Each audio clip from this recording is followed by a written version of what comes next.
പ്രതിപക്ഷ നേതാവ് V D Satheesan കൂടി നമുക്കൊപ്പം ചേരുന്നുണ്ട്. ശ്രീ വി ഡി സതീശൻ, അങ്ങയുടെ ഇടപെടൽ കണ്ടിരുന്നു. അങ്ങോട്ടേക്ക് യാത്ര തിരിക്കുകയാണെന്നാണ് മനസ്സിലാക്കുന്നത്. എപ്പോഴേക്ക് അവിടെ എത്തിച്ചേരാൻ കഴിയും?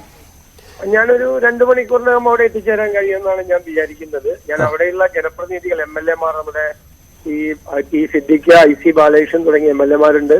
മുൻ MLA, DCC president India president, പ്രധാനപ്പെട്ട ജനപ്രതിനിധികളെല്ലാം ഉണ്ട്. അവരൊക്കെ നിരന്തരമായി ബന്ധപ്പെട്ടുകൊണ്ടിരിക്കുകയാണ്. പല സ്ഥലങ്ങളും ഒറ്റപ്പെട്ട് കിടക്കുകയാണ്. നമ്മൾ ഇതൊരു ഭയാനകമായ ദുരന്തമാണ്. കാരണം ഇതിന്റെ വ്യാപ്തി നമ്മൾ ഉദ്ദേശിക്കുന്നതിനേക്കാളും വളരെ വലുതാണ്. സാധാരണഗതിയിൽ ഒരു ലാൻഡ് സ്ലൈഡ് ഉണ്ടാകുമ്പോൾ ഒരു പ്രത്യേക പ്രദേശത്ത് മാത്രമാണ് ഉണ്ടാകുന്നത്. ഇതല്ല, ഇതൊരു പുഴ ഫോം ചെയ്ത് ഒരുപാട് ദൂരത്തേക്ക് ഇത് പ്രശ്നം ഉണ്ടായിട്ടുണ്ട്. മാത്രമല്ല, കനത്ത മഴ വീണ്ടും പെയ്യുന്നത് കൊണ്ട് ഈ പ്രദേശങ്ങളിലേക്കൊക്കെ കടന്നു ചെല്ലാൻ കഴിയുന്നില്ല. അപ്പൊ എത്ര പേരാണ് ദുരന്തത്തിൽപ്പെട്ടിരിക്കുന്നത്, എത്ര പേരാണ് കാണാതായിരിക്കുന്നത്, എത്ര പേരാണ് മരണപ്പെട്ടിരിക്കുന്നത് എന്നും, എത്ര പേരാണ് അപകടത്തിൽപ്പെട്ടിരിക്കുന്നത് എന്നൊന്നും കൃത്യമായി കണക്കാക്കാൻ പറ്റാത്തൊരു വലിയ അവസ്ഥയാണ്. ഞാൻ മുഖ്യമന്ത്രിയുമായിട്ട്, റവന്യൂ മന്ത്രിയുമായിട്ടും ഒക്കെ സംസാരിച്ചിരുന്നു. സമാനമായ വിവരങ്ങളാണ് അവരും കൈമാറുന്നത്. അപ്പൊ സമീപ പ്രദേശങ്ങളിൽ നിന്നെല്ലാം ഉള്ള പരമാവധി ആളുകളെ അവിടെ എത്തിച്ച് ഈ രക്ഷാപ്രവർത്തനത്തിൽ പങ്കാളികളാകാൻ പറഞ്ഞിട്ടുണ്ട്. മിലിറ്ററി അവിടെ എത്തിച്ചേരാൻ വേണ്ടിയിട്ടുള്ള ശ്രമം നടത്തുന്നുണ്ട്.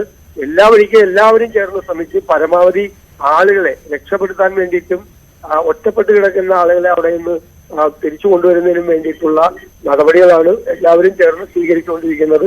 അതിലെല്ലാവരും പങ്കാളികളാകണമെന്നാണ് എന്റെ വിനയപൂർവ്വമായ അഭ്യർത്ഥന. ഈ KC വേണുഗോപാൽ അല്പസമയം മുമ്പ് പറഞ്ഞ അദ്ദേഹം ഇത് പാർലമെന്റിൽ ഈ വിഷയം ഉന്നയിക്കുന്നുണ്ടെന്നാ. നമ്മുടെ ഒരു ദേശീയ ശ്രദ്ധ ഇതിലേക്ക് കേന്ദ്രീകരിക്കേണ്ടത് വരും അല്ലെ? ഉറപ്പായിട്ടും ശ്രീ രാഹുൽ ഗാന്ധിയും മുഖ്യമന്ത്രിയെ ബന്ധപ്പെട്ടിരുന്നു.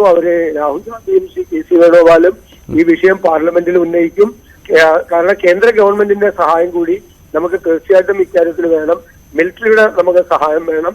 ബാക്കിയുള്ള ഒരുപാട് കാര്യങ്ങൾ നമുക്ക് ഇപ്പൊ റീഹാബിലിറ്റേഷനെ കുറിച്ചൊന്നും അല്ലല്ലോ നമ്മളിപ്പോ ചിന്തിക്കുന്നത്. ഇപ്പൊ നമ്മൾ രക്ഷാപ്രവർത്തനം, റെസ്ക്യൂ ഓപ്പറേഷനാണ് നമ്മുടെ ഫസ്റ്റ് സ്റ്റേജ്. റീഹാബിലിറ്റേഷൻ നമ്മുടെ സെക്കൻഡ് സ്റ്റേജ് ആണ്. പക്ഷെ ഈ 2 സ്റ്റേജിലും നമുക്ക് തീർച്ചയായിട്ടും കേന്ദ്ര സർക്കാരിന്റെ ഒരു സഹായം വേണ്ടിവരും. അതിന് നമ്മുടെ MP മാരോട് എല്ലാവരോടും വളരെ ശക്തമായിട്ടുള്ള ഒരു നിലപാട് ആ കാര്യത്തിൽ എത്താൻ വേണ്ടിയിട്ട് ആവശ്യപ്പെട്ടിട്ടുണ്ട്. എല്ലാവരെയും ബന്ധപ്പെട്ടിട്ടുണ്ട്.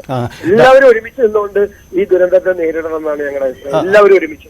തീർച്ചയായിട്ടും അത് വേണം. ഒരു കാര്യം കൂടി, രാഹുൽ ഗാന്ധി അദ്ദേഹത്തിന്റെ പഴയ മണ്ഡലം കൂടിയാണ്. അപ്പം അദ്ദേഹം ഇങ്ങോട്ടേക്ക് വരാനുള്ള ഒരു സാധ്യത, അങ്ങനെ പാർലമെന്റ് നടക്കുക കൂടിയാണ്. അതിന്റെ ഇടയിൽ ഞാൻ കരുതുന്നത് തീർച്ചയായിട്ടും അദ്ദേഹം എത്തുമെന്ന് തന്നെയാണ് ഞാൻ കരുതുന്നത്. അതിന്റെ വിവരം എനിക്ക് കിട്ടിയിട്ടില്ല. തീർച്ചയായിട്ടും അദ്ദേഹം വരുമെന്ന് തന്നെയാണ്. അദ്ദേഹം വയനാട്ടിലെ ജനങ്ങളോട് ഒരു ഹൃദയബന്ധം സൂക്ഷിക്കുന്ന ഒരാളാണ്. ഉറപ്പായി അദ്ദേഹം എത്തുമെന്ന് തന്നെയാണ് എന്റെ പ്രതീക്ഷ. എന്തായാലും വളരെ നന്ദി തിരക്കിനിടയിലും അങ്ങ് സംസാരിച്ചതിന്. പ്രതിപക്ഷ നേതാവ് അങ്ങോട്ടേക്ക് യാത്ര തിരിക്കുകയാണ്. ദുരന്ത സ്ഥലത്തേക്ക് അദ്ദേഹം 2 മണിക്കൂറിനുള്ളിൽ എത്തിച്ചേരും. സർക്കാരിന്റെ മറ്റ് സംവിധാനങ്ങളുണ്ട്. കേരളം പലപ്പോഴും ദുരന്ത ഇടങ്ങളിൽ നമ്മൾ മാതൃക കാട്ടിയിട്ടുള്ളതാണ്. നമ്മൾ രാഷ്ട്രീയം മറന്നുകൊണ്ട് എല്ലാവരും ഒന്നിച്ച് നിന്നുകൊണ്ട് ദുരന്തത്തിൽപ്പെട്ടവർക്ക് കൈത്താങ്ങായിട്ടുള്ള ചരിത്രമാണ്